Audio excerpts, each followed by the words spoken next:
এই যে নসিহতগুলো করছি, যারা আনম্যারিড, তোমার জন্য এগুলো শোনার চেয়ে বেশি দামি। এই ডিসিশনটা এত এত গুরুত্বপূর্ণ যে জীবনে যদি এটাতে ভুল করে ফেলেন কখনো, সারাটা জীবন আপনাকে এই বোঝাটা দেবো যে আমরা এখন কি কি কাজ করলে কিভাবে স্টার্ট করব আর কিভাবে আমরা এটাকে সলভ করতে পারি। এই সলিউশনটা দুই রকম। এক নম্বর হচ্ছে যারা অলরেডি পরিবারে ঢুকে গেছেন তাদেরকে অন্য জায়গা থেকে শুরু করতে হবে। মানে যারা অলরেডি পরিবারে ঢুকে গেছেন আপনাদেরকে তওবা করে ফিরে এসে আবার শুরু করতে হবে। আর যারা পরিবারে এখনো ঢোকেন নাই, আপনারা এখনো সৌভাগ্যবান।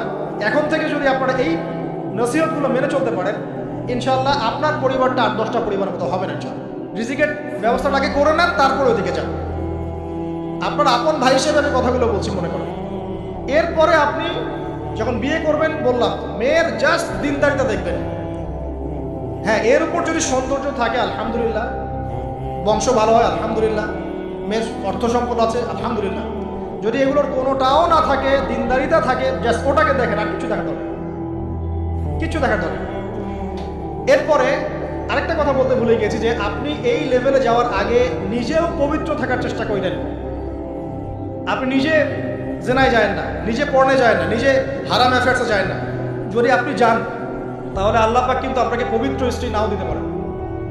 এটাই আল্লাহ পাকের নীতি যে একজন পবিত্র মানুষ পায়। ঠিক আছে, যে যেমন আল্লাহ পাক তাকে তেমন মিলিয়ে দেন, এটা আল্লাহ পাকের একটা সুন্নাহ। এর ব্যতিক্রম হতে পারে, কিন্তু আপনি যদি পবিত্র না থাকেন আপনি পবিত্র স্ত্রী নাও পেতে পারেন। তা আপনি আগে নিজে পবিত্র থাকেন, তারপরে আপনি এখন মেয়ে দেখেন। আলহামদুলিল্লাহ, বললাম দিনদারিতা প্রাধান্য দেন। এখানে হাদিসে এটা বলা হয় নাই যে 4টা গুণ দেখে বিয়ে করো, বরং বলা হয়েছে 4টা গুণ দেখে সাধারণত বিয়ে করা হয়। ঠিক আছে, করো আদেশটা এমন নয়, ইনকাহ কথাটা এমন নয়, বা ইনকাহু এমন নয়, তুনকাহু মানে বিয়ে সাধারণত করা হয়। কেউ টাকা দেখে, কেউ সৌন্দর্য দেখে, কেউ দেখে বংশ। তুমি দেখো দিন।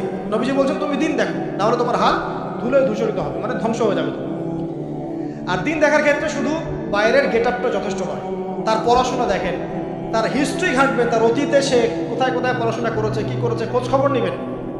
হুট করে তাড়াহুড়া করে কোনো ডিসিশন নিয়ে ফেলবেন, এটা খুব ভুল করে মানুষ। ঠিক আছে, তার হিস্ট্রি ঘাঁটেন যে সে কোথায় পড়াশোনা করেছে, কি করেছে না করেছে। তার পরিবারের বায়োডাটা ঘাটেন, তার পরিবারের সদস্যরা কেমন, নামাজ পড়ে কিনা, তার ইসলামের প্রতি কেমন ধারণা পোষণ করে। তার মাকে দেখেন, তার মা পর্দা করে কিনা, তার মা ইসলামের উপর আছে কিনা। তার নানিকে দেখেন, তার পরিবারবর্গকে দেখেন, তারপর আপনি ডিসিশন নেওয়াটা সহজ হবে। এগুলোর চেয়ে ব্যতিক্রমও হতে পারে। ওই আজারের পরিবারে ইব্রাহিমের জন্ম হতে পারে, ফেরাউনের আন্ডারে আসিয়ার জন্ম হতে পারে, থাকতে পারে, কিন্তু এটা ব্যতিক্রম। নর্মালি কিন্তু সবসময় এমনটা হয় না। যে প্যারেন্টিংস দিয়ে তারা বড় হয়েছে, ওই প্যারেন্টিংস তাদের মধ্যে থেকে যায়। এই কারণে মেয়ের ব্যাপারে খুব সেন্সিটিভ থাকবেন। আগে পুরো বিষয়গুলো ঘেটে নিয়ে তারপরে আপনি কোনো জায়গায় পাবেন। তারও আগে ইস্তেখারা করবেন আল্লাহর কাছে, যে আল্লাহ আমি তোমার কাছে ইস্তেখারা করছি, আমি জানি না যে কোনটা আমার জন্য ভালো হবে, কোনটা খারাপ। আল্লাহ এটা যদি আমার জন্য ভালো হয় সহজ করে দাও, যদি খারাপ হয় আল্লাহ দূর করে দাও। নিজের উপর চাপ নিয়েন না। তারপরে যদি দেখেন আলহামদুলিল্লাহ দিনদার, আর ডানে বামে দেখার দরকার নেই। যদি আপনি আপনার মনের মতো দিনদার পবিত্র একজন মেয়ে পেয়ে যান, আর যদি সে সুন্দরীও হয় মাশাআল্লাহ, আর ভালো বংশের হয়, তাহলে সারাটা জীবন তাকে নিয়ে কাটিয়ে দেন। সারাটা জীবন তাকে নিয়ে কাটিয়ে দেন, আপনি হ্যাপি হবেন ইনশাআল্লাহ। ডানে বামে দেখার আর দরকার নাই। যদিও একাধিক বিয়ের অনুমতি আছে, কোরআন সুন্নাহয় সব কিছুই আছে, কিন্তু এখন বাস্তবতাটাও বুঝতে হবে। কীরকম? কোরআন সুন্নাহয় এমন অনেক কিছুই আছে যেটা বাস্তবে ইমপ্লিমেন্ট করাটা এতটাও সহজ না। যখন যারা করতে চায় তাদেরকে অনেক অনেক হ্যাসেল পোহাতে হয়। কারণ সমাজটা যেহেতু এমন না, তো কোরআন সুন্নাহয় আছে যদিও, কিন্তু সমাজটা এমন না, তখন ওই ব্যক্তি কোরআন সুন্নাহ মানতে গেলে দেখা যায় সমাজ থেকে ব্যাপক হ্যারাসমেন্টের শিকার। যদিও এটা তার দোষ না, এটা আল্লাহ পাক তাকে হয় পরীক্ষা করছেন, অথবা এই ওসিলায় তার গুনাহ মাফ করবেন। কিন্তু নর্মালি যেটা চলছে এখানে আপনি আপনার বেস্টটা নেন, যেটা অপশনাল সেদিকে যাওয়ার দরকার। এটা আমার নসিহত। কারণ সবার ওই শক্তি সামর্থ্য থাকে না সব কিছু সুন্দর মতো টাইটলি হ্যান্ডেল করতে পারে। আর বলা যত সহজ, করার ব্যাপারটা এতটাও সহজ নয়। সো আর এই তো জেনারেশনের মেয়ের তো দেখছেন, পান থেকে চুন খসলেই দেখবেন যে বিশাল তুলকালাম হয়ে যাচ্ছে। তো যদি আপনাকে আল্লাহ পাক আপনার পবিত্রতার কারণে, আপনার ঈমান আমলের কারণে খুশি হয়ে এমন একজন দিনদার, নেককার, পুণ্যবতী সুন্দরী সুশ্রী স্ত্রী দিয়ে দেন, আর ডানে বামে কখনো দেখবেন না, একদম তাকে নিয়ে পুরো লাইফটা কাটিয়ে দেবেন। ঠিক আছে? এরপরে দোয়া করবেন আল্লাহর কাছে, আল্লাহ এটার মধ্যে কল্যাণ বরকত দান করুন। বিবাহের ক্ষেত্রে আপনি মোহরটাকে কম করবেন। আপনি মোহর মানে মেয়েদেরকে বলছি, মেয়ের বাবা থেকে বলছি, সামর্থ্য অনুযায়ী করবেন, ছেলের সামর্থ্য অনুযায়ী করবেন, তার উপরে বোঝা চাপিয়ে দিবেন না। কিয়ামতের আলামতের হাদিসে আমি এটাও পড়েছি, শেষ জামানায় মোহর অনেক বেশি করা হবে, দেওয়া হবে কম। হয় না এমন? আর আর বাকি আছে আলামতের কিছু। তো ওই চিটারির মধ্যে নাই। আপনি বলছেন 1 লাখ আমি দিব নগদ, ব্যাস। বলছেন 5 লাখ দেওয়ার সামর্থ্য আছে আমার, 5 লাখ দিব, জন্য করছিস, পরে মাফ নিয়ে নিব, এইসব বার্গেনিংয়ে আপনি নাই।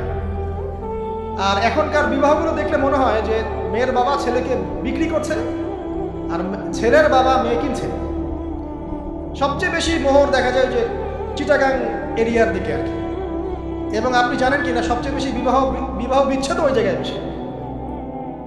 বাংলাদেশে বিবাহ বিচ্ছেদ দেখা যায় যে প্রতি 24 ঘন্টায় দেখা যায় 28টা 29টা বাংলাদেশে। হ্যাঁ, শুধু তাই না, আমি দেখলাম যে 10 লক্ষ মেয়ে অতিরিক্ত আছে পুরুষদের তুলনায় সমাজে ঘুরে বেড়াচ্ছে, স্বামী নেই। 10 লক্ষ মেয়ে।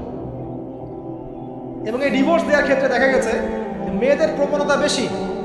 70% মেয়ে ডিভোর্স দিয়েছে, ছেলে দেয় না, 30% ছেলে। তাহলে মেয়েদের সাইকোলজি চিন্তা করেন। ও মনে করছে আমি তো এখন শিক্ষিত হয়ে গেছে, তোমাকে আমার দরকার নাই, আমি চাকরি করে খাবো। খুব বেশি শিক্ষিত দরকার নেই আপনার, দিনী শিক্ষা আছে কিনা ওটা দেখবেন। ফ্যামিলিস্ট মেয়েদেরকে নেওয়ার দরকার নেই, আপনি নেবেন ইসলামিক অনুশাসনে চলে এমন মেয়ে। এরপর যখন পরিবার স্টার্ট হবে, আল্লাহর কাছে বরকত চাবেন, বিয়েটা সহজ করে নেবেন। যে বিয়েতে খরচ যত কম, সেই বিয়েতে আল্লাহর বরকত তত বেশি। হাদিস। অলিমা হবে, মাশাআল্লাহ, আপনার বিবাহিত জীবন মোবারক হোক, দোয়া করি। এরপরে দেখবেন উভয়ের মাঝখানে আল্লাহ পাক আপনাদের মাঝখানে ভালোবাসা ঢালবেন ইনশাআল্লাহ। সূরা রুমের মধ্যে আল্লাহ পাক বলেছেন, ওয়াজআলা বাইনাকুম মাওয়াদ্দাতাও ওয়া রাহমা। আমি আল্লাহ স্বামী স্ত্রীর মাঝখানে ভালোবাসার ভ্রাতৃত্ব ঢেলে দিয়েছি। এটা আল্লাহ পাকের একটা আয়াত, নিদর্শন।